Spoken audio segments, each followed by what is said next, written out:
ناظرین، آج ہم آپ کو شیر خور بچوں کی قبض دور کرنے کے لیے ایک سستا اور آسان گھریلو نسخہ بتائیں گے۔ اس نسخے کے استعمال سے 1 منٹ میں قبض دور ہو جائے گی۔ ناظرین، بچوں کے کھان پین کا اگر خیال نہ رکھا جائے تو بچوں کو اکثر قبض کا مسئلہ ہو جاتا ہے۔ بڑے بچے تو بتا سکتے ہیں کہ ان کو کیا مسئلہ ہے، لیکن چھوٹے بچے بتا نہیں سکتے، اس لیے ان کا خیال رکھنا پڑتا ہے کہ ان کو کیا مسئلہ ہے۔ چھوٹے بچے جب ایک دن پخانہ نہ کریں تو یہ قبض کی علامت ہے۔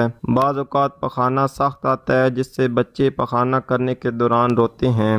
بعض اوقات اتنا سخت پخانہ آتا ہے کہ اس کے ساتھ خون بھی جاری ہو جاتا ہے، اس لیے اس پر دھیان دینا چاہیے اور قبض کا فوری علاج کرنا چاہیے۔ چلتے ہیں نسخے کی طرف۔ آج ہم آپ کو جو نسخہ بتائیں گے یہ قبض کے لیے بہت ہی مفید ہے۔ اس کے لیے آپ نے عرق گلاب لے لینا ہے۔ اس کو ہلکا سا گرم کر لیں، زیادہ تیز گرم نہ کریں بلکہ نیم گرم کریں، اور اس میں تھوڑی سی چینی شامل کر لیں۔